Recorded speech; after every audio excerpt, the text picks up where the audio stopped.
जिससे ये हमसे बदला ले सके।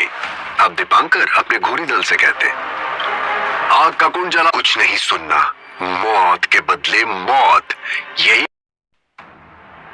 घोरी दीपांकर अपने त्रिशूल को आर्या के गले पर दबाकर कहते, मुझे कुछ नहीं सुनना, मौत के बदले मौत, यही घोरी दीपांकर का निर्णय है। आर्या के गले पर त्रिशूल के दबाव की वजह से घाव बनने लगता है, लेकिन फिर भी आर्या बिना डरे दीपांकर से कहता है, आप विश्वास कीजिए, बिना किसी कारण के मैं किसी को क्यों मारूंगा?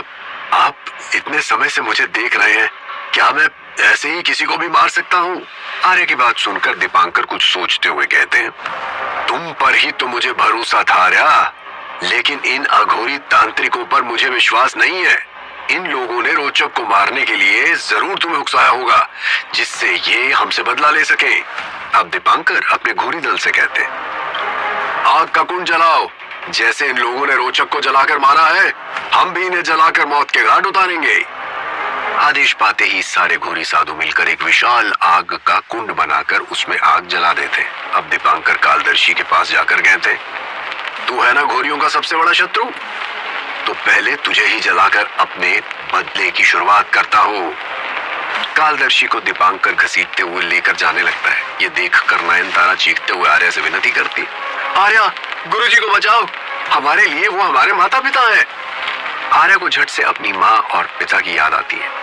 आर्या जब उनके बारे में सोचता है, उसी वक्त दूसरा घोरी साधु नयनतारा को भी पकड़कर ले जाते हुए कहता है, तो फिर जा, अपने गुरु के साथ तू भी कुंड में जल जा। नयनतारा चीखने लगती है, आर्या हमें बचा लो। नयनतारा की चीख से आर्या अपनी सोच से बाहर आता है और नयनतारा को उस हालत में देखकर वो खुद को रोक नहीं पाता। वो चिल्लाकर दीपांकर से कहता है, नारी पर अत्याचार करने वाले पापी, रोचक को मैंने मारा है अपने हाथों से, अगर सजा देनी है तो मुझे दो, ये लोग बेकसूर हैं, इन्हें छोड़ दो। आर्या की बात सुनकर सब चौंक जाते हैं, यहाँ तक कि त्रिकालेश्वर भी डरते हुए कहता है, ये तुमने क्या किया आर्या? तुमने तो हम सबकी जान बचाने के लिए उसे मारा है, तो सजा सिर्फ तुम्हें ही क्यों मिले? कालभद्र भी हैरान होकर कहते हैं, आर्या तुम्हें आगे चलकर बहुत कुछ करना है, ऐसा तुमने क्यों कहा? आर्या फिर भी चीखकर बोलता रहता है कि उसने अकेले यह काम किया है।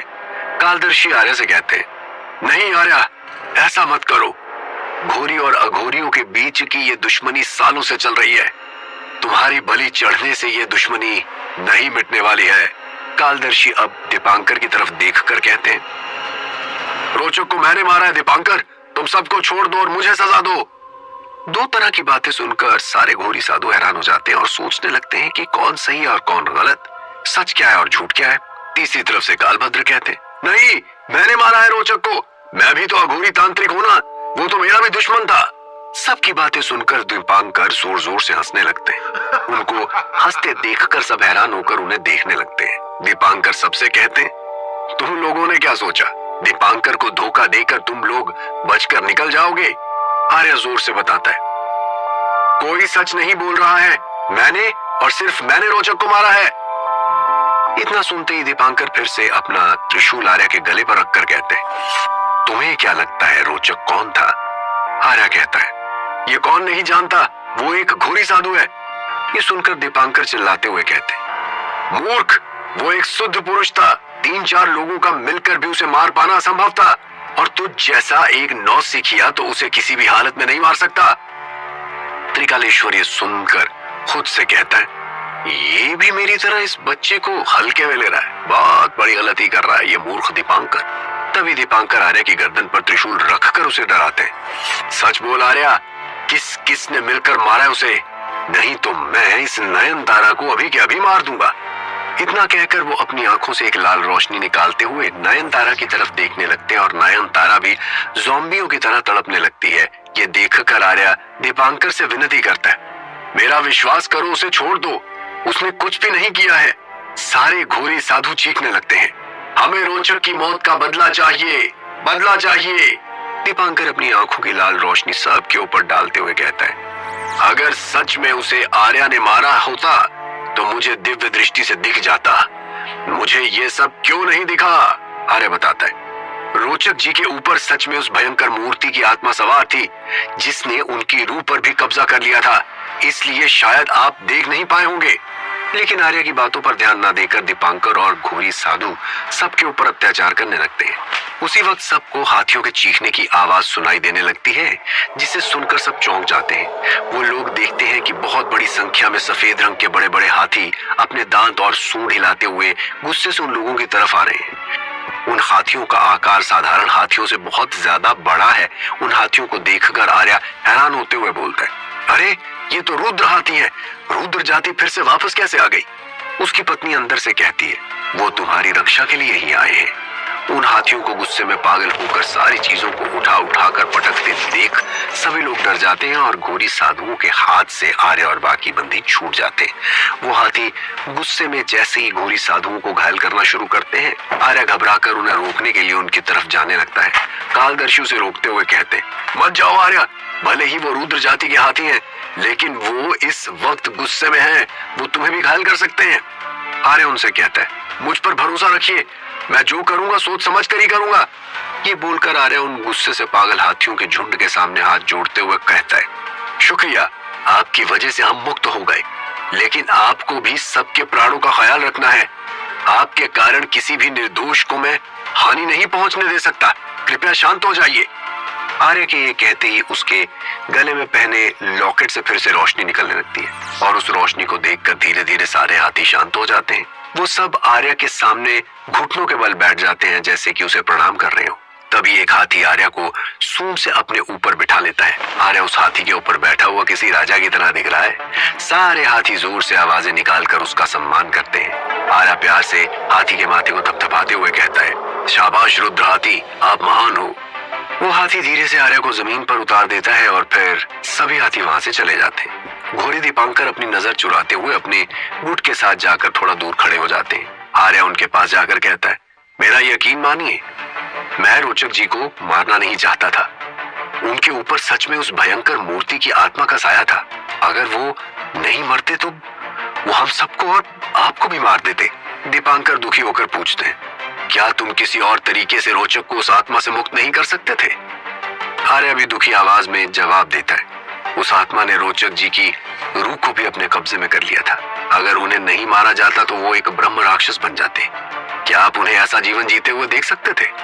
आर्य की बात सुनकर दीपांकर और सारे घोरी साधु भी चुप हो जाते हैं। तभी आर्य उन्हें देखकर कहता है, देखिए, अब तक लड़ते हुए हम सब लोग कितने घायल हो चुके हैं। चलिए एक दूसरे की मदद करके हम एक दूसरे का इलाज करते हैं। आर्य की बात सुनकर सभी एक दूसरे के इलाज में लग जाते हैं। त्रिकालेश्वर तिलिस्मी नीली राख निकालकर सबके शरीर पर मलने लगता है। कालभद्र और कालदर्शी अपने झोले से जादुई जड़ी बूटी निकालकर सबको देने लगते हैं। नयनतारा एक जादुई जड़ी बूटी अपने हाथ में लेकर आर्य के सामने आते हुए कहती है, शुक्रिया आर्य, सबकी जान बचाने के लिए। ये दवाई खा लो, इससे तुम्हारे घाव भी जल्दी ठीक हो जाएंगे। आर्य उस जड़ी बूटी को जैसे ही मुंह में डालता है, उसकी पत्नी हल्के गुस्से में कहती है, हाँ हाँ खाओ, मेरे अलावा और भी तो कई हैं तुम्हारी मदद के लिए। पत्नी की गुस्से भरी आवाज सुनकर आर्य हंसकर उससे मन में कहता है, तुम्हें जलन हो रही है? पत्नी कहती है, भला मुझे क्यों होगी जलन? मैं तुम्हारे दिल में रहती हूँ, वहां मैं किसी को आने ही नहीं दूंगी। आर्य अपनी पत्नी को ये कहते देख सोचता है, आखिर कुछ भी हो, लड़कियां नहीं बदलने वाली। तभी पत्नी कहती है, तुम्हें बड़ा पता है लड़कियों के बारे में। आर्य मुस्कुराते हुए कहता है, अच्छा बाबा, तुम जीती में हारा, अब ठीक है। ये बात आर्य कुछ ज्यादा ही जोर से बोल देता है और सब लोग सुनकर आर्य से कहने लगते हैं, नहीं आर्य, असली जीत तो तुम्हारी है। ये सुनकर आर्य शर्मा जाता है और सबसे कहता है, अब हमें निकलना होगा। हम इस मरंग बुरु या मायावन में एक पल भी और नहीं रुकेंगे। आर्य की बात सुनकर सब बाहर की तरफ जाने लगते हैं और तभी अंधेरे को चीरती हुई सूरज की रोशनी उस जंगल को उजाले से भर देती है। कालभद्र आर्य से कहते हैं, आर्य, तुमने इस मायावन को भी अशुभ शक्तियों से मुक्त कर दिया है। तुमने त्रिशूल को उसके उचित स्थान पर पहुंचाकर इस वन में रहने वाले जीव जंतुओं, पशु पक्षियों और तंत्र साधकों के लिए इसे एक सुरक्षित जगह बना दिया है। आर्य अपनी नजर उठाकर देखता है, उस वन का रूप पूरी तरह से बदल चुका है। सूखे पेड़ हरे भरे हो चुके हैं, हर तरफ सुंदर फूल खिल चुके हैं और पक्षियों के चहचहाने की आवाज हर तरफ आ रही है। त्रिकालेश्वर आर्य के सामने आकर कहता है, आर्य, त्रिशूल को सही जगह पहुंचाकर तुमने अपना कर्तव्य निभाया है। क्या आप अपनी दोस्ती नहीं निभाओगे? आर्य हैरान होकर पूछता है, दोस्ती? कौन सा काम बचा है, बोलिए, मैं भी करता हूँ। त्रिकालेश्वर मुस्कुराते हुए कहते हैं, तुमने मायावन की मिट्टी को शुद्ध कर दिया है।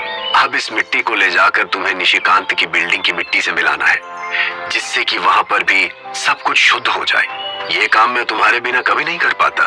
तुम्हें आभास लोक ले जाने के साथ साथ ये भी तो एक काम था जिसके लिए मैंने तुम्हें यहाँ लाया था। आर्य को सारी बातें याद आ जाती हैं और वो सोचता है कि जब इतना जोखिम उठाकर उसने इस मायावन को शुद्ध कर ही दिया है तो यहाँ की मिट्टी ले जाने में क्या हर्ज है। आर्य मिट्टी को उठाकर अपनी जेब में रख लेता है। तभी उसका हाथ रुद्र जाति के दिए हुए आईने पर लग जाता है। वो उसे जेब से निकालकर उसमें अपनी शक्ल देखते हुए खुद से कहता है, आखिर एक आईना मुंह देखने के अलावा और किस काम आ सकता है। तभी अंदर से उसकी पत्नी कहती है, आजमाओगे तब पता चलेगा ना, और इसके लिए तुम्हें पहले अपने हॉस्टल में वापस जाना होगा। आर्य अपने मन में ही हंसकर कहता है, ना जाने फिर कौन सी मुसीबत आने वाली है। इस तंत्र की राह पर तो मुश्किलें खत्म ही नहीं होती। आर्य की पत्नी कहती है, हाँ वो तो है, मुश्किलों के आगे ही तो जीत है, और वो जीत सिर्फ तुम्हारा ही इंतजार कर रही है आर्या। पत्नी की बातें सुनकर आर्या मन में खुश भी होता है और आने वाली मुश्किलों को लेकर परेशान भी है। बहुत सारे सवालों को अपने मन में लिए आर्या सबके साथ आगे बढ़ने लगता है। अब आगे कौन कौन सी मुसीबतों का सामना करना पड़ेगा आर्या को?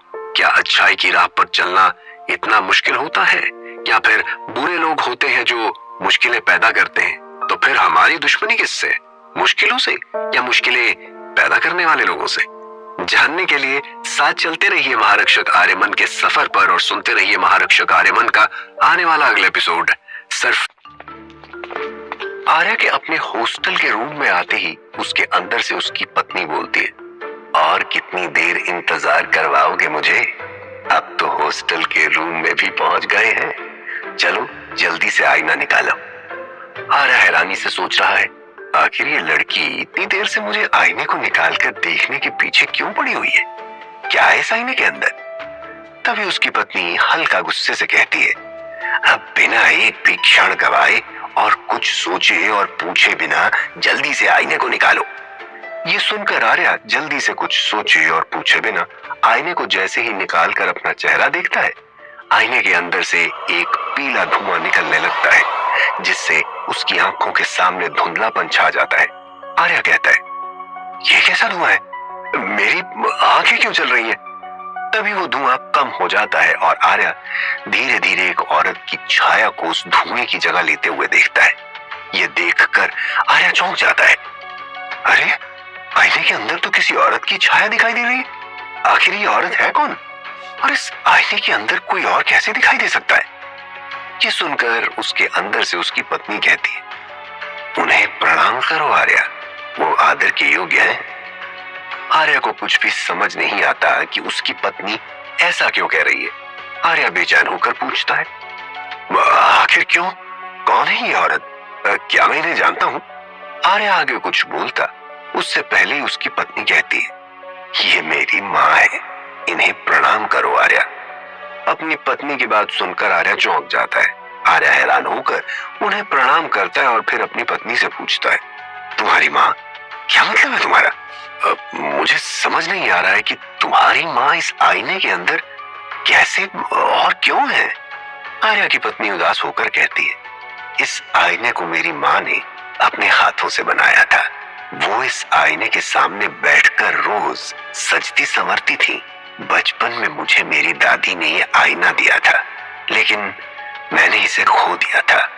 मुझे इस बात की बिल्कुल भी उम्मीद नहीं थी कि ये मुझे फिर से वापस मिलेगा। आज इतने सालों बाद ये मुझे फिर से मिला है। आर्य इस विषय में अपनी पत्नी से बात करना चाहता है, लेकिन फिर सोचता है, नहीं, अभी और बात करना ठीक नहीं होगा। हो सकता है वो अपनी माँ से मिलकर कुछ बातचीत कर रही हो। तभी उसके अंदर से उसकी पत्नी कहती है, उसके लिए तो मेरी माँ को मेरे पास आना होगा। तुम आईने में जिसे देख रहे हो वो सिर्फ उनकी परछाई है, लेकिन असल में मेरी माँ अब कहाँ है ये मुझे भी मालूम नहीं। कितना वक्त हो चुका है मुझे उनसे मिले हुए। अब तो लगता है कि जैसे मैं उनसे कभी मिल पाऊंगी भी या नहीं। क्या पता वो जिंदा है भी या नहीं। ये बोलते बोलते आर्या की पत्नी का गला भर आता है और उसकी जबान लड़खड़ा जाती है। आर्या उसके दुख को समझकर दिलासा देते हुए कहता है, तुम चिंता मत करो, मैं तुम्हें वचन देता हूँ कि मैं तुम्हारी माँ को ढूंढने में पूरी मदद करूंगा। तब तक के लिए ये आईना मैं यहाँ इस दीवार पर लगा देता हूँ। जब जब तुम्हें अपनी माँ की याद आए, मैं इस आईने के सामने आ जाया करूंगा और तुम अपनी माँ को देख लिया करना। ये बोलकर आर्या उस आईने को सामने की दीवार पर लगा देता है। उसके सामने खड़े होते ही आर्या को फिर से उसकी पत्नी की माँ की परछाई दिखती है। आर्या की पत्नी ये सोचकर बहुत खुश होती है कि आर्या को उसकी कितनी परवाह हो रही है। वो खुशी जताते हुए कहती है, तुमने इतना बोला यही मेरे लिए बहुत है आर्या, लेकिन अफसोस मेरी माँ को ढूंढ पाना आसान काम नहीं है। मुझे भी नहीं पता कि वो इस वक्त इस ब्रह्मांड में कहाँ रहती है, वो जिंदा भी है या नहीं। आर्या कहता है, तुम चिंता मत करो, मेरी पूरी कोशिश होगी कि मैं उनके बारे में पता लगा सकूं। लेकिन एक बात बताओ, तुम्हारी माँ के साथ हुआ क्या था? वो कैसे लापता हुई है? उसकी पत्नी कहती है, ये तो मुझे भी ठीक तरह से मालूम नहीं है, लेकिन मुझे ये पता है कि मेरी माँ शुभ शक्ति की धारक होने के साथ साथ बेहद शक्तिशाली भी थी। मेरी माँ ही इस ब्रह्मांड में एक ऐसी औरत थी जो बिना शरीर के बच्चा पैदा कर सकती थी। ये सुनकर आर्या चौंक जाता है और एकदम से कहता है, इस बात का क्या मतलब है? मैं कुछ समझा नहीं। पत्नी कहती है, मतलब बिना शरीर के सिर्फ आत्मा के रूप में भी वो अपना बच्चा पैदा कर सकती है। आर्या, आज मुझे अपनी माँ की बहुत याद आ रही है। आर्या उसे शांत करते हुए कहता है, मैं तुम्हारे दिल का हाल समझ सकता हूँ। जैसा कि मैंने कहा, मैं जल्द से जल्द तुम्हारी माँ को ढूंढने की कोशिश करूंगा। आर्या अपनी पत्नी को भरोसा दिलाने की कोशिश करता है, लेकिन वो खुद ये सोचकर दुखी होता है, सच में मैंने इसे शादी के बाद से कितना सताया है, लेकिन इसने कभी भी मुझसे कोई शिकायत तक नहीं की, बल्कि हमेशा मेरी जान बचाई है। आर्या को परेशान होता देख उसकी पत्नी कहती है, तुम मुझे लेकर चिंता मत करो आर्या, मैं एकदम ठीक हूँ। मैं तुमसे प्यार करती हूँ, तुम्हारी किसी भी बात का मुझे बुरा नहीं लगता। आर्या बेचैन होकर कहता है, नहीं, मैंने जो गलती की है उसे मुझे ही सुधारना है। यहाँ तक कि मैं तो आज तक तुम्हारा नाम भी नहीं जानता और ना ही तुम्हारी सूरत देखी है। मैं इतना कठोर कैसे हो सकता हूँ? ये बात सुनकर आर्या की पत्नी कहती है, तुम सचमुच मुझे देखना चाहते हो? अपनी आंखें बंद करो और देखने की कोशिश करो, तुम मेरा चेहरा देख पाओगे। आर्या जैसे ही अपनी आंखें बंद करता है तो वो खुद को एक बहुत सुंदर जगह पर खड़ा हुआ पाता है। उसके आसपास हरियाली ही हरियाली है। पेड़ के ऊपर सुंदर रंग बिरंगे फूल खिले हुए हैं। सामने तालाब में कमल खिले हुए हैं। उसी तालाब की दूसरी तरफ आर्या को एक लड़की दिखती है जिसकी पीठ उसकी तरफ है। वो दौड़कर उस लड़की की तरफ जाता है क्योंकि वो उसका चेहरा देखने के लिए बेचैन है। उस लड़की के पास जाकर आर्या जैसे ही उसके कंधे पर हाथ रखता है, वो लड़की उसकी तरफ घूमती है। आर्या जैसे ही उस लड़की का चेहरा देखता है तो एकदम से चौंक जाता है। वसुंधरा उसकी तरफ देखकर मुस्कुरा रही है। आर्या झट से अपनी आंखें खोल देता है और खुद से कहता है, ये क्या हो रहा है मेरे साथ और क्यों? मुझे अपनी पत्नी के बजाय वसुंधरा का चेहरा क्यों दिखाई दिया? मैंने तो उसके बारे में काफी समय से सोचा भी नहीं है, फिर मुझे वो क्यों दिखाई दी? आर्या की पत्नी कहती है, क्योंकि तुम्हारे मन में अभी भी वो ही बसी है आर्या। अभी भी तुम अपनी पत्नी के रूप में मुझे पूरे दिल से नहीं अपना पाए हो। आर्या तड़प कर कहता है, तुम अच्छे से जानती हो कि मैं सच कह रहा हूं। अगर मैं वसुंधरा के बारे में सोचूंगा तो क्या तुम्हें पता नहीं चलेगा? लेकिन फिर भी पता नहीं क्यों आज जब मैंने तुम्हारा चेहरा देखना चाहा तो मुझे वसुंधरा का चेहरा क्यों दिखाई दिया? उसकी पत्नी उसे शांत करते हुए कहती है, मैंने कहा ना, इतना मत सोचो, हमारे सामने और भी बहुत सारे काम बाकी हैं। आर्या पूछता है, काम? कैसा काम? तभी कोई उसके कमरे का दरवाजा खटखटाता है। आर्या जैसे ही दरवाजा खोलता है, दरवाजे पर खड़ा उसका जूनियर कहता है, तुमने कुछ सुना? आर्या हैरान होकर पूछता है, तुम किस बारे में बात कर रहे हो? आओ अंदर बैठकर बात करते हैं। वो लड़का कहता है, आज तुम्हारे लौटने के कुछ घंटे पहले हमारे कॉलेज कैंपस में पुलिस आई थी। आर्या हैरान होकर पूछता है, पुलिस? लेकिन क्यों?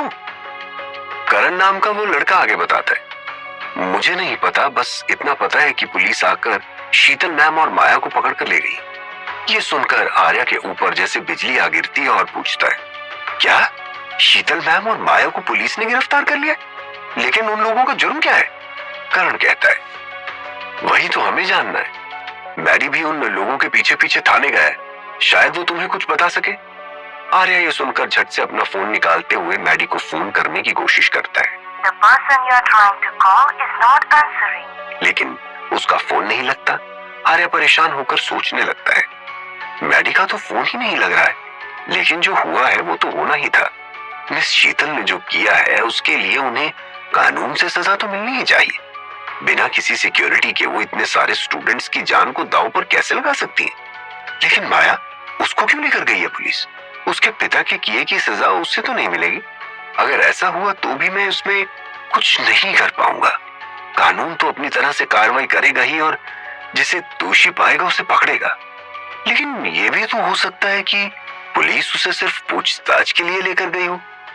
तभी आर्या के फोन की घंटी बजती है। फोन पर मैडी का नंबर देखकर आर्या फोन पिक करके कहता है, हेलो। दूसरी तरफ से मैडी परेशान बोलता है, तू कहाँ है आर्या? यहाँ माया और मिस शीतल को पुलिस पकड़कर पुलिस स्टेशन लेकर आई है, तू जल्दी से पुलिस स्टेशन आ जा। आर्या फिर से किसी झंझट में नहीं फंसना चाहता है। वो मैडी से कहता है, लेकिन इन सब में मैं क्या कर सकता हूँ? माया के पिता और शीतल मैम दोनों ने जो गलती की है उसके लिए पुलिस तो उनके ऊपर कार्रवाई करेगी और माया से भी पूछताछ की जाएगी, क्योंकि उसने भी जानबूझकर सबको खतरे में डाला था। और वैसे भी निशिकांत जी के पास पैसा, पावर सब कुछ है, वो अपनी बेटी को जरूर छुड़वा लेंगे।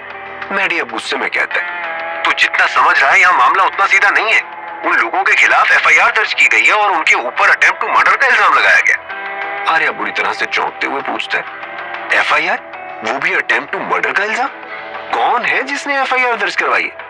मैडी उधर से बोलता है, ये तो मुझे भी नहीं मालूम।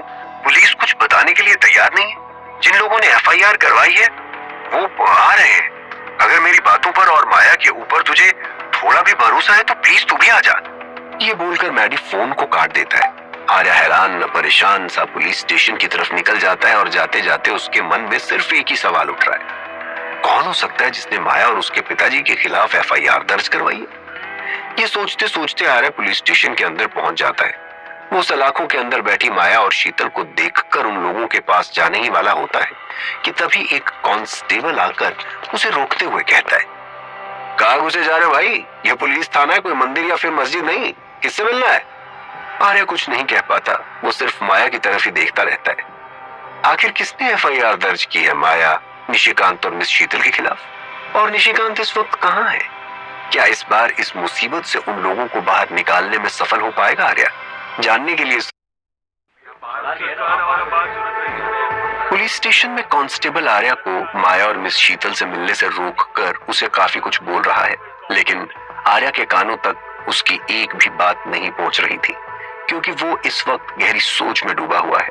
माया की हालत देखकर उसे सच में तकलीफ होती है, लेकिन कांस्टेबल जब उसे किसी भी तरीके से अंदर नहीं जाने देता, तभी मैडी वहां आकर उस कांस्टेबल के कान में कुछ कहता है और पॉकेट से कुछ रुपए निकालकर उसके हाथों पर रखते ही कांस्टेबल हंसते हंसते उन दोनों को जाने देता है। मैडी और आर्या माया के पास पहुंच जाते हैं। माया आर्या को देखकर रो पड़ती है। आर्या परेशान होकर पूछता है, मुझे कोई बताएगा कि तुम लोगों के खिलाफ एफआईआर आखिर किसने की है? माया बताती है, अरविंद के माता पिता ने। उनका मानना है कि हमारी वजह से उनके बेटे का यह हाल हुआ है, इसीलिए उन्होंने अटेम्प्ट टू मर्डर की एफआईआर की है। मैडी आगे बताता है, असल में दोष तो उन लोगों का भी नहीं है। आर्या, तूने उस लाल पिशाच प्रेत कोहरे से अरविंद को निकालकर उसके शरीर के भारी जख्मों को तो भर दिया, लेकिन उस कोहरे की वजह से अरविंद के पैरों की नसें एकदम कमजोर हो गई हैं। डॉक्टर ने कहा है कि अब वो फिर से कभी अपने पैरों पर खड़ा नहीं हो पाएगा।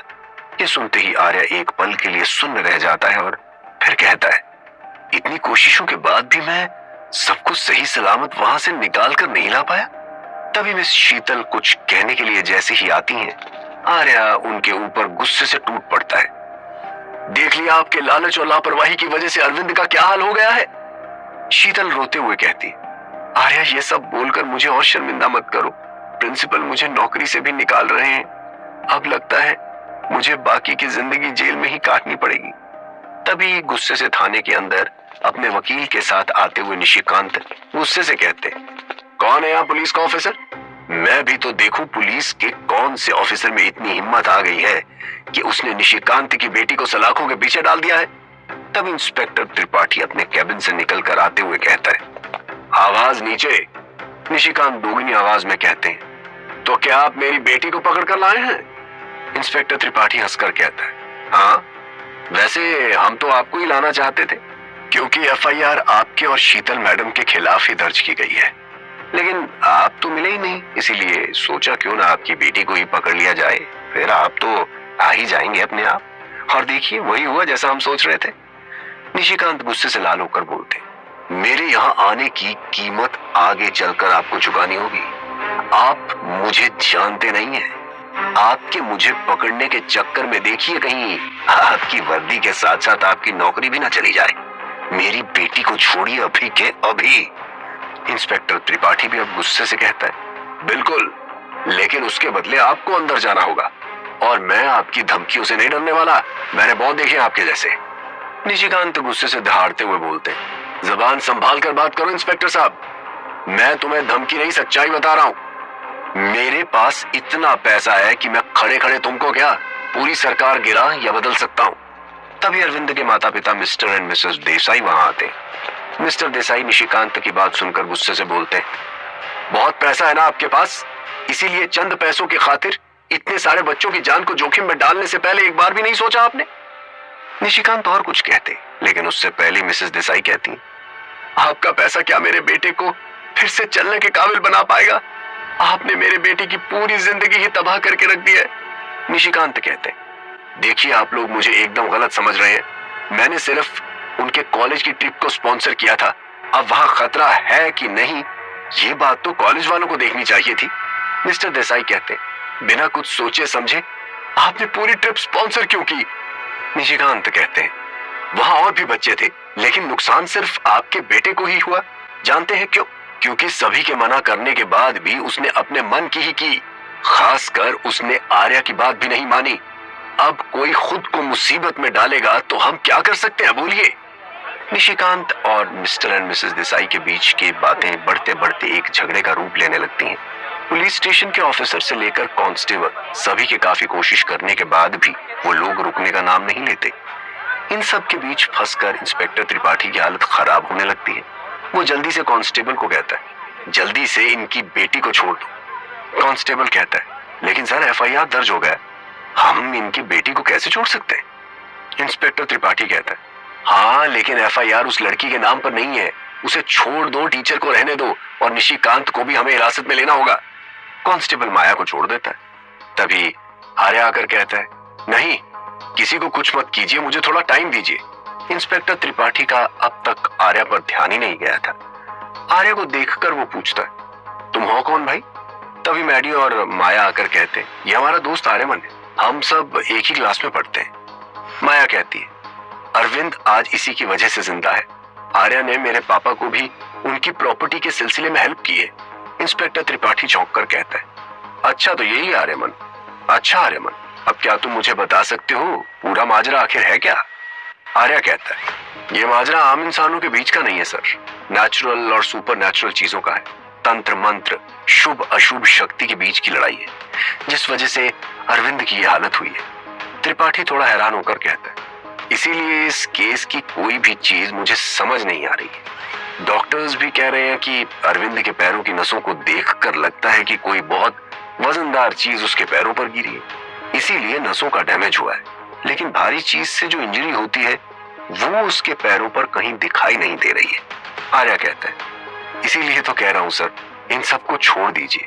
मैं अरविंद के माँ बाप से बात करके ये एफआईआर उनसे खारिज करवा दूंगा। त्रिपाठी गहरी सांस लेते हुए कहता है, ठीक है, मैं तुम्हें 2 दिन की मोहलत दे सकता हूँ। अगर इन 2 दिनों के अंदर तुम इस मामले को खत्म करके मिस्टर एंड मिसेस देसाई की एफआईआर खारिज करवा सकते हो तो ठीक है, वरना मजबूर होकर मुझे सबको अरेस्ट करके कोर्ट के सामने पेश करना पड़ेगा। आर्या त्रिपाठी का शुक्रिया अदा करके मिस्टर एंड मिसेस देसाई और निशिकांत की तरफ देखता है जो अभी भी लड़ रहे हैं। आर्य उन तीनों के सामने जाकर कहता है, आप लोग ऐसे आपस में लड़ाई करना बंद कीजिए। अब हम लोगों को गलती के बारे में नहीं बल्कि उसके समाधान के बारे में सोचना होगा। मिस्टर देसाई गुस्से से कहते हैं, कैसा समाधान? पैसा लेकर दोषी को छोड़ देना, यही ना? ये हम नहीं करने वाले। मेरे बेटे का जीवन जिन लोगों की वजह से बर्बाद हुआ है, उन लोगों को उसकी सजा दिलाकर ही हम दम लेंगे। आर्या कहता है, नहीं अंकल, मैं पैसे लेकर सुलह करने के बारे में नहीं बोल रहा हूं। मिसेस देसाई कहती, तो फिर दूसरा कौन सा रास्ता है? तुम ही बताओ बेटे। अरविंद ने हम लोगों को बताया कि तुम्हारी वजह से ही आज वो जिंदा है, नहीं तो शायद आज हम उसे देख भी नहीं पाते। आर्या कहता है, मुझे इसके लिए इस पूरी घटना की जड़ तक जाना होगा, तभी शायद मुझे पता चल पाएगा कि सचमुच अरविंद के पैर ठीक हो सकते हैं या नहीं। ये बोलकर आर्या सभी को लेकर थाने से निकल जाता है। उसी रात जब काले बादल आसमान पर छाए हुए हैं, चांद की रोशनी भी पूरी तरह से काले बादल की बिछाई हुई चादर तले छिपी हुई है, दूर से आती हुई लोमड़ियों की चीख हवा को चीरते हुए इधर उधर गूंज रही है। तभी आर्या हाथ से एक दिया लेकर अपने हॉस्टल के रूम के फर्श पर सजाए हुए समय सिद्ध चक्र आसन पर बैठ जाता है। आर्या के आसन के सामने पीतल से बना एक ग्लोब रखा हुआ है और उसके नीचे लाल सिंदूर से एक बड़ी सी घड़ी बनी हुई है, जिसके ऊपरी हिस्से में भूतकाल, निचले हिस्से में भविष्यकाल और बीच में वर्तमान काल लिखा हुआ है। इस बड़ी सी घड़ी के चारों तरफ सिंदूर लिपटे हुए नींबू रखे हुए हैं। आर्या एक हाथ में चाकू लेकर दूसरी हथेली को हल्के से काटता है। उसकी हथेली से खून निकलने लगता है। वो अपनी हथेली को ग्लोब के ऊपर करता है, जिससे धीरे धीरे पूरा ग्लोब खून गिरने से लाल होने लगता है और फिर ग्लोब से खून बहकर नीचे गिरते ही घड़ी के भूतकाल लिखे हुए हिस्से में फैल जाता है। घड़ी के भूतकाल हिस्से से रोशनी निकलने लगती है और उस रोशनी से अपने आप एक मैप बनता है, जो कि मरंगबुरु जंगल का मैप है। इसके बाद आर्या ध्यान लगाकर बैठ जाता है और उसके सीने से एक रोशनी निकलकर तेज रफ्तार के साथ सीधा मरंगबुरु के जंगल में चली जाती है और वहां से आर्या का सूक्ष्म शरीर निकलकर बाहर आ जाता है। सूक्ष्म शरीर भूतकाल में वहां क्या हुआ था ये जानने के लिए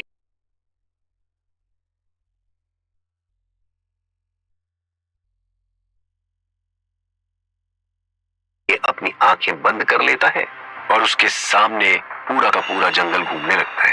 अचानक से एक जगह आकर वो रुक जाता है। सामने आर्या को एक गुफा दिखती है। उस गुफा में घुसते ही आर्या चौंक जाता है और मन ही मन कहता है, यहाँ की सजावट देखकर तो लगता है कि यहाँ पर रोज कोई काला जादू करता है, लेकिन कौन?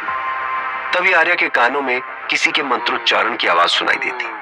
आर्या का सूक्ष्म शरीर मंत्रोच्चारण की आवाज की तरफ जाने लगता है और फिर वो देखता है कि वहां यज्ञ कुंड के सामने बैठकर आहुति देते हुए त्रिकालेश्वर और कालभद्र दोनों ही मंत्रोच्चारण कर रहे हैं। जागो जागो, प्रकट हो, हे लाल पिशाच प्रेत कोहरा, प्रकट हो। अपने घर में बैठा हुआ आर्या झट से अपनी आंखें खोलता है और गुस्से से कहता है, अच्छा, तो लाल पिशाच प्रेत कोहरे को उस मरंगबुरु जंगल में लाने के पीछे ये त्रिकालेश्वर और कालभद्र थे। अब दोनों को ही इसका हिसाब चुकाना पड़ेगा। वो तुरंत अपने घर से निकल जाता है। आर्या एक आश्रम जैसी जगह पर पहुंचता है। वो देखता है कि आश्रम के अंदर से भजन कीर्तन की आवाज आ रही है। वो परेशान होकर सोचता है, यही तो था त्रिकालेश्वर का आश्रम, लेकिन अशुभ शक्ति के पुजारी के आश्रम से अगरबत्ती की खुशबू आ रही है और भजन कीर्तन हो रहा है, यही कैसे मुमकिन है? ये सोचते हुए आर्या अंदर जाता है। आर्या के आश्रम के दरवाजे पर पहुंचते ही खुद त्रिकालेश्वर उसके पास दौड़कर आकर उसे गले लगाते हुए कहता है, आज के दिन तुम्हारा यहाँ पर आना मेरे लिए बेहद सौभाग्य की बात है। तुम्हें शायद मालूम नहीं है, लेकिन आज मैं एक रत्नाकर वाल्मीकि बनने जा रहा हूँ, और वो भी तुम्हारे कारण। आर्या को इस वक्त त्रिकालेश्वर पर बहुत ज्यादा गुस्सा आ रहा है, इसलिए त्रिकालेश्वर की ये सारी बातें उसे मक्खन लगाने जैसी लगती हैं। आर्या अपने गुस्से को रोकते हुए कहता है, आप कितना भी खुद को वाल्मीकि बना लें, लेकिन आपसे हुए पाप की कीमत आपको चुकानी ही पड़ेगी। त्रिकालेश्वर उसकी बातें सुनकर थोड़ा हैरान हो जाता है। आर्या की आंखों में इतना गुस्सा देखकर वो उससे पूछता है, तुम शायद समझे नहीं, आज से मैं अशुभ शक्तियों की साधना छोड़कर तुम्हारी तरह एक आम इंसान की तरह शुभ शक्ति की आराधना करूंगा। आर्या हैरान होकर सोचता है, ये कैसे हो सकता है? ऐसे ही कोई अशुभ शक्ति का साधक शुभ शक्ति की आराधना कैसे कर सकता है? सचमुच ये त्रिकालेश्वर की सोच में आया हुआ बदलाव है या इसकी कोई चाल है? तभी त्रिकालेश्वर कहता है, अरे मुझ में आई इस बदलाव का कारण और कोई नहीं, तुम हो। तुम्हें और शुभ शक्ति के लिए तुम्हारी लड़ाई को देखकर मुझे एहसास हो गया है कि मेरे चुने हुए रास्ते में और तुम्हारे रास्ते में कितना फर्क है। आर्या अभी भी शक करते हुए कहता है, लेकिन मैं जो कर रहा हूं ये तो युगों युगों से कोई ना कोई करता ही आ रहा है, तो फिर मेरी लड़ाई में ऐसा क्या खास देखा आपने?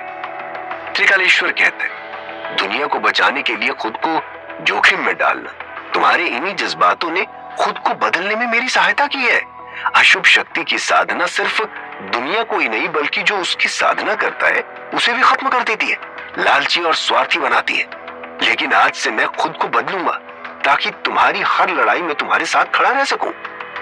आर्या का मन तो चाह रहा है कि वो उसकी बातों पर विश्वास करे, लेकिन तभी उसके अंदर से उसकी पत्नी कहती है, इतनी जल्दी इसकी बातों पर भरोसा करना बेवकूफी है आर्या।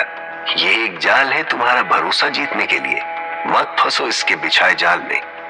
आर्या के मन में दुविधा पैदा होने लगती है कि वो त्रिकालेश्वर के ऊपर विश्वास करे या फिर अपनी पत्नी की बात माने। क्या सचमुच बदल गया है त्रिकालेश्वर, या ये सब उसकी कोई चाल है? और क्या आर्या विश्वास करेगा उसकी बातों पर? ये जानने के लिए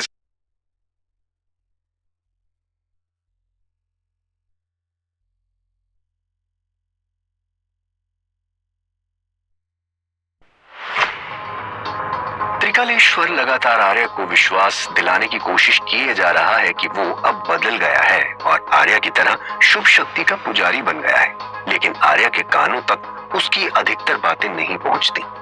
आर्या कश्मकश में है कि वो त्रिकालेश्वर की बात सुनकर उस पर विश्वास करे या फिर अपनी पत्नी की सुनकर त्रिकालेश्वर पर भरोसा ना करे। लेकिन फिर जैसे ही उसके मन में माया और अरविंद का ख्याल आता है, उसे त्रिकालेश्वर के ऊपर फिर से गुस्सा आ जाता है और वो उसकी तरफ गुस्से से देखते हुए कहता है, एक झूठ को छुपाने के लिए और कितने झूठ बोलेंगे आप? त्रिकालेश्वर चौंक कर चुप हो जाता है और फिर कुछ देर सोचने के बाद एक गहरी सांस लेकर कहता है, मेरा विश्वास करो आर्या, मैं सच कह रहा हूं, मैं सच में बदल चुका हूं। त्रिकालेश्वर का जवाब सुनकर आर्या और भी गुस्से से कहता है, विश्वास? और आपका? आज आपकी वजह से ही माया पुलिस की हिरासत में और अरविंद अपाहिज बनकर बिस्तर पर लेटा हुआ है। इसके बाद भी आप कहते हैं कि मैं आपका विश्वास करूं? आर्या की बात सुनकर त्रिकालेश्वर को बहुत बुरा लगता है। वो मायूसी भरी नजरों से आर्या की तरफ देखता रहता है। आर्या उसे देखकर गुस्से से कहता है, इतना सब होने के बाद भी आप मुझसे नजरें मिलाकर बात कर रहे हैं? क्या इतनी सी भी शर्म नहीं आती आपको? त्रिकालेश्वर शर्म से अपने सर को झुकाकर कहता है, आर्या, तुम मरंग गुरु जंगल से बाहर ना जा पाओ, इसलिए मैंने ही वहां वो। त्रिकालेश्वर की बात को काटते हुए आर्या कहता है, हाँ पता है, आपने ही वो लाल पिशाच प्रेत कोहरा बनाया था।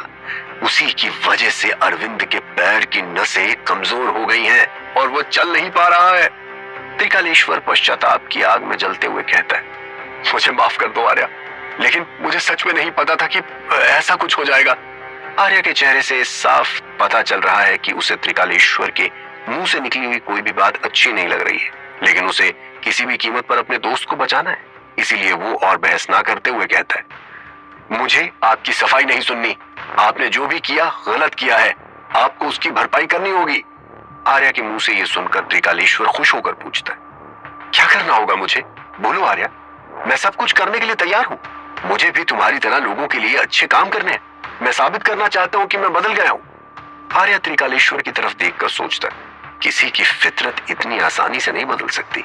अभी भी ये सिर्फ अपनी खुशी और खुद को बचाने के लिए अच्छाई करना चाहते हैं। त्रिकालेश्वर बेचैन होकर आर्या के जवाब का इंतजार करते हुए उसकी तरफ देखकर पूछता है, क्या हुआ आर्या? बोलो मुझे क्या करना होगा?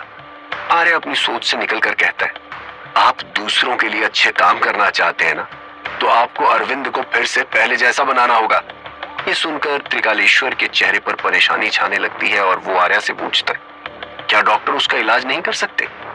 आर्या तेज नजरों से त्रिकालेश्वर को देखते हुए कहता है, क्या लगता है आपको? उस लाल पिशाच प्रेत कोहरे का इलाज डॉक्टर कर सकते तो मैं आपको अरविंद को ठीक करने के लिए क्यों कहता? त्रिकालेश्वर को खामोश और सोच में डूबा देखकर आर्या कहता है, क्या हुआ? बाहर आ गई आपकी अच्छाई की असलियत? त्रिकालेश्वर मायूस होकर कहता है। आर्या सच मानो, मुझे भी उस कोहरे से अरविंद के पैरों पर हुए प्रभाव का इलाज नहीं पता। त्रिकालेश्वर की बात सुनकर आर्या चौंक जाता है और गुस्से से बेकाबू होकर वो कुछ कहने ही वाला होता है कि तभी अचानक पीछे से एक आवाज आती है, आर्यमन। आर्यमन जैसे ही पीछे मुड़ता है तो देखता है कि एक छाया से कालभद्र उसके सामने प्रकट होते। आर्या हैरान होकर पूछता है, कालभद्र जी आपने इस अशुभ शक्ति के पुजारी का साथ क्यों दिया? मैंने तो आपको शुभ शक्ति का पुजारी माना था, बताइए क्यों किया आपने ऐसा? कालभद्र एक गहरी सांस छोड़ते हुए कहते, आभास लोक तक पहुंचने के लिए सबने सिर्फ अपने उद्देश्य के बारे में ही सोचा। एक तुम ही थे जिसने सिर्फ और सिर्फ दूसरों के बारे में सोचा। तुम सच में महान हो आर्या। अपने बारे में अच्छी बातें सुनकर भी आर्या को जरा सी भी खुशी नहीं होती। उसे तो बस अपने दोस्तों की चिंता खाई जा रही है।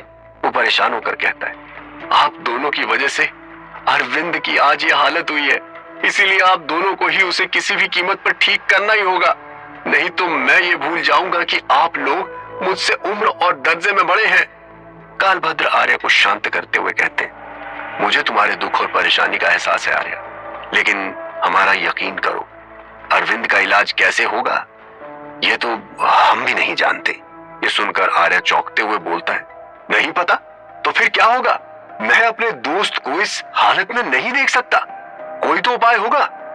कालभद्र कहते, हमें सिर्फ इतना पता है कि 3 पत्ते लगाओ पैरों पर, फिर लंगड़ा भी चले लंबे सफर पर। कालभद्र की पहेली सुनकर आर्या हैरान होते हुए पूछता, आखिर इसका क्या मतलब है और ये 3 पत्ते क्या है? कालभद्र मायूस होकर कहते, हमें अगर पता होता तो हम खुद तुम्हें ढूंढ कर ला देते वो 3 पत्ते।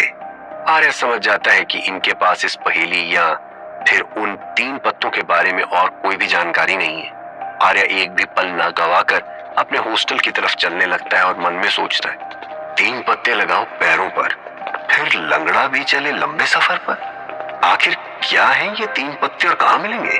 क्या सच में इन्हें लगाते ही लंगड़ा इंसान भी चलने लगता है? अपने सवालों में उलझा हुआ आर्या सीधा अपने हॉस्टल के रूम में पहुंचता है। आर्या परेशान होकर खुद से कहता है, कैसे पता चलेगा मुझे इन 3 पत्तों के बारे में? तभी उसे एकदम से याद आता है कि दादाजी की किताब में कहीं तो उसने 3 पत्तों का जिक्र सुना है और साथ में एक तस्वीर भी देखी। वो झट से अपने बैग से किताब निकालकर बेड पर जाकर बैठ जाता है। फिर वो बड़े ही ध्यान से किताब के पन्ने पलटने लगता है। पलटते पलटते एक जगह आर्या को 3 पत्तों की तस्वीर तो दिख जाती है, लेकिन उसके बारे में जो भी लिखा है वो उसे समझ नहीं आता। आर्या सोचता है, शायद मेरी तंत्र विद्या पूरी नहीं हुई है, इसीलिए मुझे ये समझ नहीं आ रहा है। एक काम करता हूं, मैं जाकर कालदर्शी या फिर कालभद्र जी से पूछता हूँ, हो सकता है वो इस किताब को पढ़कर कुछ बता पाए। ये सोचने के बाद आर्या बेड से उतरते हुए किताब को हाथ में लिए बाहर की तरफ जाने के लिए आगे बढ़ता है और जैसे ही वो दरवाजा खोलकर बाहर जाने वाला होता है तभी अचानक आर्या अपने शरीर में कुछ खिंचाव सा महसूस करता है, जैसे कि कोई उसे जोर से पीछे की तरफ खींच रहा है। आर्या डरकर कहता है, अरे ये क्या हो रहा है? मुझे कौन खींच रहा है? आर्या खुद को दरवाजे के बाहर ले जाने की बहुत कोशिश करता है, लेकिन वो नाकामयाब हो जाता है। उसके अपने हाथ जैसे उसके काबू में नहीं रहते। वो अपने आप दरवाजे को बंद कर देता है। अपने साथ ये सब होता हुआ देख आर्या बोलता है, ये सब मेरे साथ क्या हो रहा है? मुझे मेरे दोस्त को बचाने जाना है, कोई भी शक्ति मुझे रोक नहीं पाएगी। आर्या के इतना कहते ही आर्या के अंदर से उसकी पत्नी कहती है, तुम्हें क्या लगता है आर्या, ये सारी दुनिया मायाबन है और मेरी शक्ति हमेशा हमेशा के लिए खत्म हो गई है? पत्नी की आवाज सुनकर आर्या थोड़ा शांत होकर पूछता है, आखिर तुम मुझे क्यों रोक रही हो? मैंने तो त्रिकालेश्वर पर भरोसा नहीं किया, लेकिन अभी मुझे कालदर्शी और कालभद्र जी की मदद चाहिए वो 3 पत्ते ढूंढने के लिए। आर्या की पत्नी गुस्से से कहती है, मदद के नाम पर अपनी शक्ति के आधार को सबके सामने ले जाओगे? क्या पता वो लोग तुम्हारी शक्ति और बिना साधना किए तुम्हारे समय सिद्ध होने का राज ढूंढ रहे हो। जानना चाहते हो कि कैसे एक कॉलेज जाते लड़के ने इतना सब कुछ हासिल कर लिया जो वो बूढ़े होने के बाद भी हासिल नहीं कर पाए। आर्या की पत्नी की बातों में दम तो था। दोस्त को लेकर जज्बाती होने के बाद भी आर्या उसकी बातों पर गौर से सोचने लगता है। आर्या की पत्नी की आवाज उसे उसकी सोच से बाहर निकालती है। अब और एक दिन भी मैं तुम्हारे पास दादाजी की किताब को नहीं रहने दे सकती, नहीं तो तुम्हारी वजह से ये आसानी से किसी के भी हाथों में चली जाएगी और अनर्थ हो जाएगा। पत्नी की बातें सुनकर आर्या परेशान होते हुए पूछता है, ये तुम क्या कह रही हो? क्या तुम्हें मुझ पर भरोसा नहीं है? पत्नी अब थोड़ा नरम आवाज में कहती है, नहीं आर्या, मुझे खुद से भी ज्यादा तुम पर भरोसा है, लेकिन तुम कभी कभी बहुत जज्बाती हो जाते हो। आर्या बेचैन होते हुए पूछता है, क्या दोस्त की जान को लेकर जज्बाती होना गलत है? पत्नी कहती है, नहीं, गलत है जज्बात में सब कुछ भूल कर बह जाना और ऐसा काम कर बैठना जिससे खुद पर ही नहीं बल्कि पूरी दुनिया पर मुसीबत आ जाए। पत्नी की बातें सुनकर आर्या को एहसास होता है कि दादाजी की किताब को बाहर ले जाने के बारे में सोचकर उसने गलती कर दी है। वो कुछ कहने ही वाला होता है कि उसे रोकते हुए पत्नी कहती है, नहीं आर्या, अब मैं तुम्हें और हमारी दुनिया को खतरे में नहीं डाल सकती, मैं इस किताब को जला दूंगी। ये सुनकर आर्या चौंकते हुए कहता है, नहीं, तुम ऐसा कुछ नहीं करोगी। मैं तुम्हें वचन देता हूं, मैं ध्यान रखूंगा कि यह किताब कभी भी गलत हाथों में न जाए। मेरा यकीन करो, मैं इसकी रक्षा करूंगा। लेकिन आर्या की पत्नी उसकी बात ना मानते हुए कहती है, यह किताब तुम्हारे पास रहेगी तो तुम कभी अपने दिमाग और स्मरण शक्ति को नहीं आजमाओगे, हमेशा किताब की तरफ देखते रहोगे और एक दिन कोई तुमसे यह किताब चुरा लेगा और तुम चाहकर भी किताब की रक्षा नहीं कर पाओगे। आर्या भावुक होकर कहता है, लेकिन यह किताब मेरे दादाजी की आखिरी निशानी है, मैं इस किताब के बिना अधूरा हूं। आर्या की पत्नी को उसके मन का दर्द महसूस होता है और उसका गला भर आता है। वो दुखी आवाज में कहती है, मुझे माफ कर दो आर्या, मैं तुम्हें सिर्फ 2 घंटे का वक्त दे सकती हूँ। पत्नी की बात सुनकर आर्या हैरान होकर पूछता है, 2 घंटे का वक्त? आखिर तुम कहना क्या चाहती हो? आर्या की पत्नी ने दृढ़ आवाज में कहा, आर्या, ये किताब दूसरों की नजरों में आ चुकी है, मैंने अभी इसे नहीं जलाया तो आगे जाकर अनर्थ हो सकता है।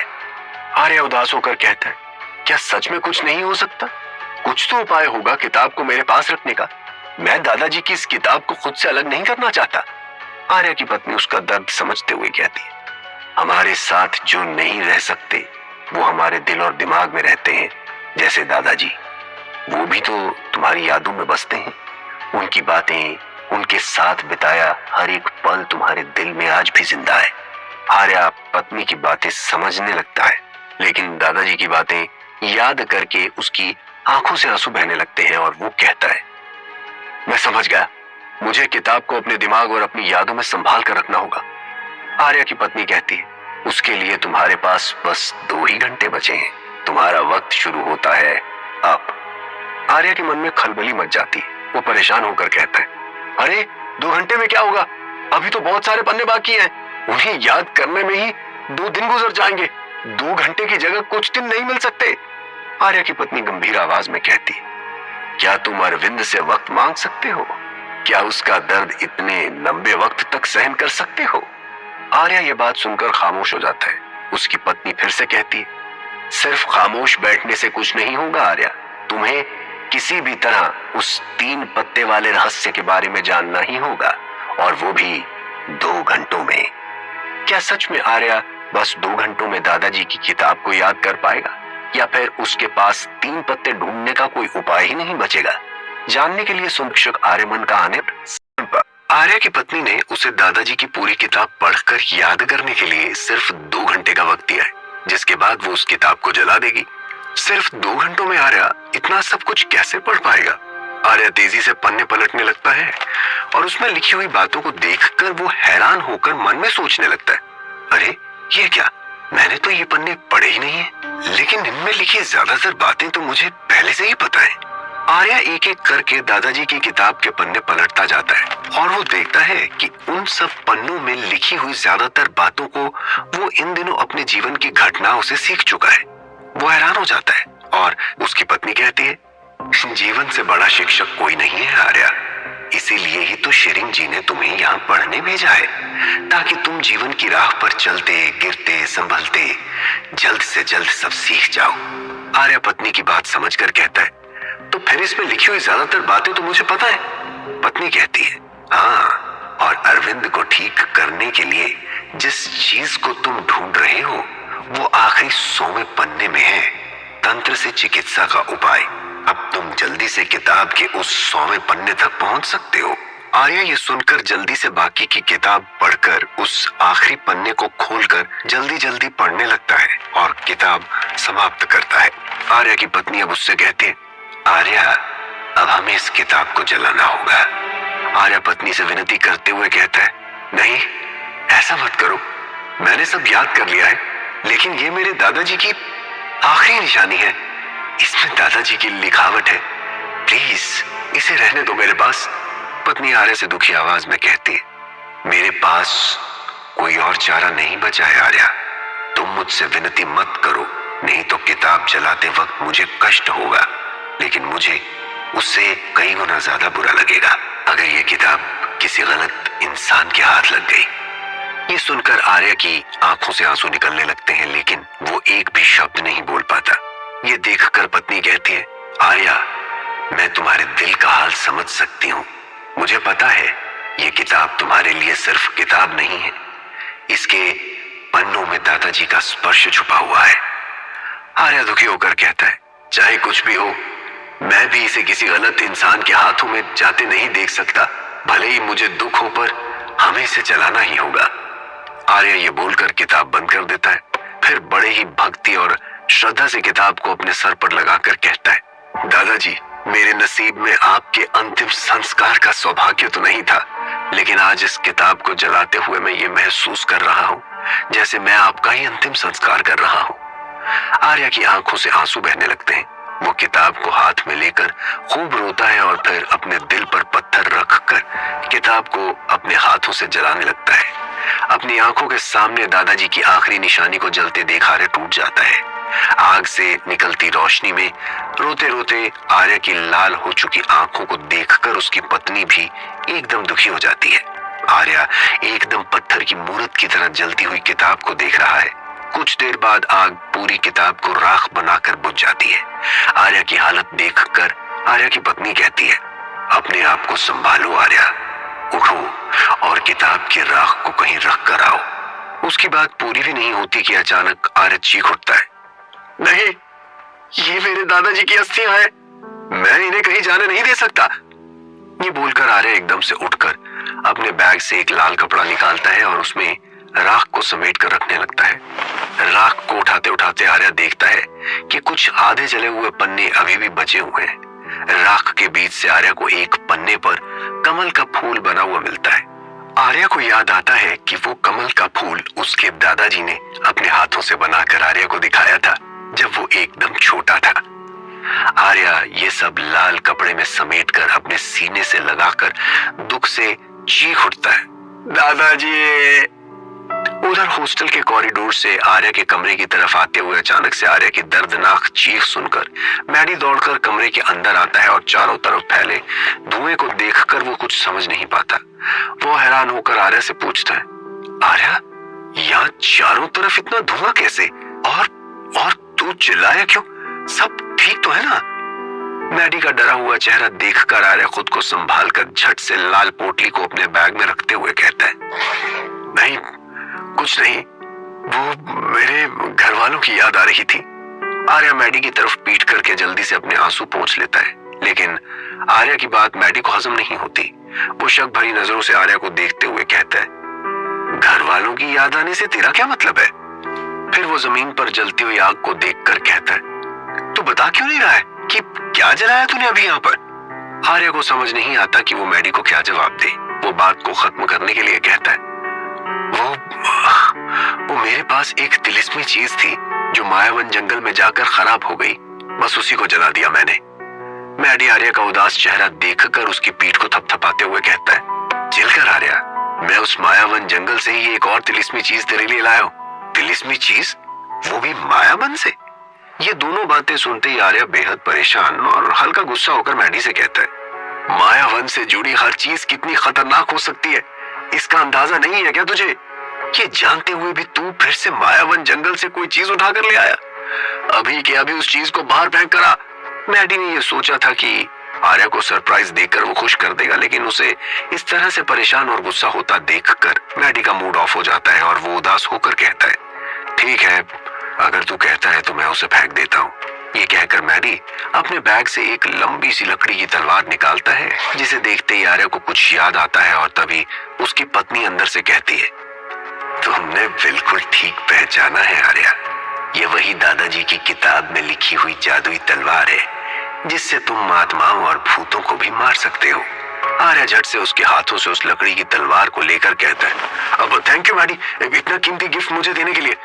मैडी हैरान होकर कहता है, अभी तो तूने मुझे इसे फेंकने के लिए कहा और अब तू ही इसे लेकर मुझे थैंक यू कह रहा है। मैडी का हैरान चेहरा देखकर आर्या उससे कहता है, अब मुझे अभी याद आया कि इस लकड़ी से हम तिलिस्मी तलवार बना सकते हैं जिससे हम भूत को भी भगा सकते हैं। मैडी हैरान होकर कहता है, ठीक है, तेरे तंत्र तू ही जाने, ये सब मैंने सोचा था कि अगर तू इसे लेने से मना कर देगा तो मैं इससे कोई औजार बना लूंगा। मैडी की बात सुनकर आर्या मुस्कुराकर मैडी के कंधे पर हाथ रखकर कहता है, मेरे साथ रहते रहते लगता है तूने भी बहुत कुछ सीख लिया है। मैडी अफसोस करते हुए कहता है, कहाँ कुछ सीख पाया, सीखता तो पहले माया का दिल नहीं जीत लेता। इतना बोलते ही मैडी को कुछ याद आता है और वो आर्या की तरफ देखते हुए कहता है, ओए मेरे हीरो, तूने दोस्त के ससुर जी के बारे में कुछ सोचा, कैसे उन्हें इल्जाम से मुक्त करवाएगा और कैसे अरविंद को ठीक करेगा। लेकिन आर्या को खामोश देखकर मैडी परेशान होते हुए पूछता है, क्या तेरे चमत्कारी तंत्र में अरविंद का कोई इलाज नहीं है? क्या वो ऐसे ही अपाहिज बनकर पूरी जिंदगी काटेगा? मैडी ना जाने क्या क्या पूछता रहा, लेकिन आर्या अपनी गहरी सोच में डूबा सोच रहा है, मैं इसे कैसे बताऊं कि दादाजी की किताब के हिसाब से मुझे अरविंद के इलाज के लिए त्रिकूट पर्वत जाना होगा और वहां से 3 पत्ते लाकर अरविंद के पैरों पर उन तीनों पत्तों का लेप लगाना होगा।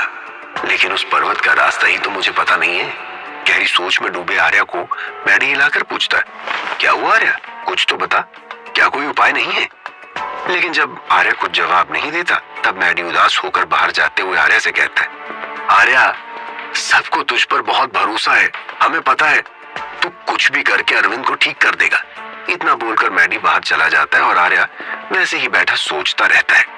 अगले दिन कॉलेज जाने से पहले आर्या और मैडी अरविंद से मिलने के लिए सरस्वती हॉस्पिटल जाते हैं। जैसे ही आर्या अरविंद के कमरे में जाता है, उसकी माँ आर्या के पास आकर रोते हुए कहती है, बेटा, तुमने तो सारे स्टूडेंट्स की जान बचाई है, मेरे बेटे को भी ठीक कर दो, मैं तुम्हारी माँ जैसी हूँ, मेरी विनती सुन लो, अरविंद को बचा लो, वो ऐसे अपाहिजों की जिंदगी कैसे जिएगा, मैं अपने बेटे को इस हालत में नहीं देख सकती। उन्हें रोते हुए देखकर आर्या और ज्यादा उदास हो जाता है, लेकिन वो चुप रहता है। तभी मिस्टर देसाई आर्या को देखकर कहते हैं, आर्या, अगर तुमने मेरे बेटे के इलाज का बंदोबस्त नहीं किया तो मैं उस निशिकांत और उस टीचर का इतना बुरा हाल करूंगा जो तुम सोच भी नहीं सकते। ये सुनकर मैडी थोड़ा गुस्से से कहता है, आपको क्या लगता है आर्या कोशिश नहीं कर रहा है? लेकिन आप भी गलती कर रहे हैं, क्योंकि दोष माया के डैडी का नहीं है, बल्कि अपनी हालत के लिए खुद अरविंद ही जिम्मेदार है। मैडी की बात सुनकर मिस्टर देसाई गुस्से से मैडी की तरफ बढ़ते हुए कहते हैं, ये लड़के, ज्यादा माया के पिता को सपोर्ट करेगा तो तुझे भी अंदर करवा दूंगा। मैडी डर जाता है, लेकिन तभी आर्या गंभीर आवाज में मिस्टर देसाई से कहता है, नहीं, आगे से आप किसी को कुछ नहीं करेंगे, मैं वचन देता हूँ, आपके बेटे को मैं किसी भी तरह से ठीक कर दूंगा, लेकिन आपको भी वादा करना होगा, जैसे ही मैं अरविंद को ठीक करूंगा आपको अपनी FIR वापस लेनी होगी।